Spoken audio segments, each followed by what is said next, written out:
Most people believe something very simple about money. If I earn more, my problems will go away. And honestly, it makes sense because when money feels tight, it feels like the only solution is more of it, more income, more cash flow, more breathing room. So people set goals. I just need to hit six figures. Then it becomes, I just need to reach $200,000. And then if I could just get to 300K, K, or 400K, everything would finally feel easy. But here's what most people don't expect. There are people earning $300,000, 400,000, even $500,000 a year who still feel stuck, not visibly struggling, but internally, they feel the same pressure, the same lack of freedom, the same quiet anxiety about money. And once you understand why, it completely changes how you see income. Imagine this. Two people living in the same city, same environment, same cost of living. One earns $80,000 a year, the other earns $350,000. Now, naturally, you assume the second person is ahead, more security, more options, less stress. But what if I told you that's not always how it plays out?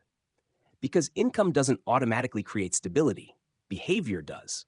Let's look at what actually happens. As income increases, lifestyle starts to rise with it, not in one big jump, but in small, almost invisible steps. You move into a slightly better place. You start eating out more often. You upgrade your car. You subscribe to more services. You travel a little more comfortably. Nothing extreme.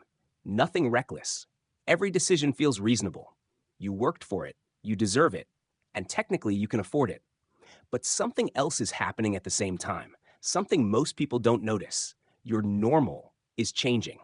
What used to feel like a luxury slowly becomes your baseline. And once something becomes normal, you stop questioning it. Now, here's where it gets interesting. Because when your baseline rises, your flexibility disappears. You're no longer choosing your lifestyle, you're maintaining it. And that's a very different position to be in. Because now, even though you earn more, your money is already committed. Rent turns into a large mortgage, a single car becomes two, convenience turns into habit, subscriptions pile up, experiences become expectations. And slowly, without realizing it, your entire income gets assigned. So from the outside, everything looks great, but internally, there's pressure because there's no margin. And that's the key idea most people miss. Financial stress doesn't come from low income, it comes from lack of margin. Think about it like this. If someone earns $400,000 but spends $380,000, they're living close to the edge. It just looks different. It's not about struggling to pay rent. It's about maintaining a lifestyle that has no room for error, one unexpected expense, one income disruption, one major life event, and suddenly everything feels fragile.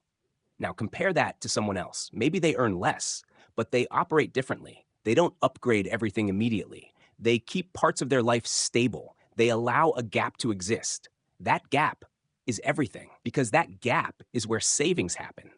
That gap is where investing begins. That gap is what creates options.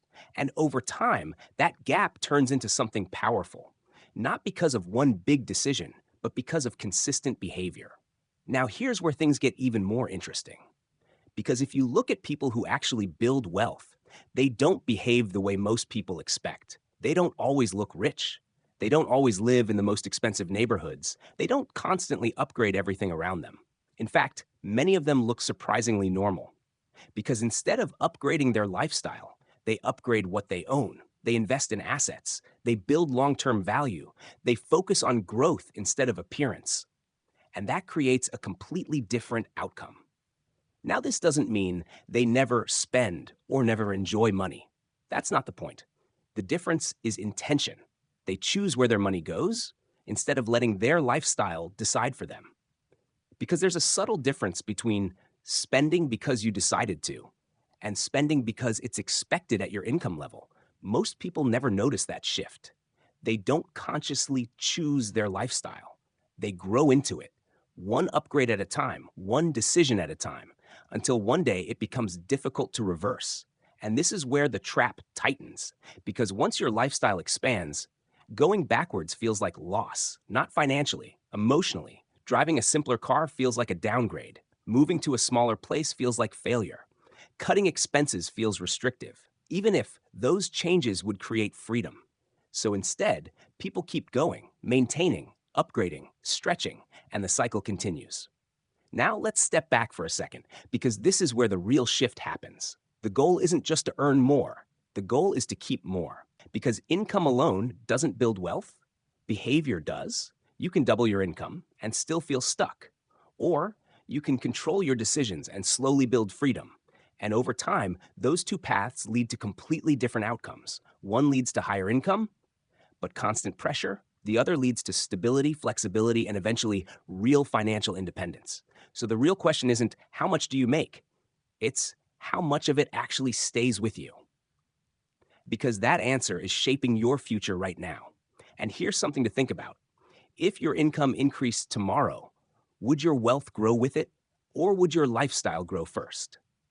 Think about that. I'm Robert. I'll see you in the next one.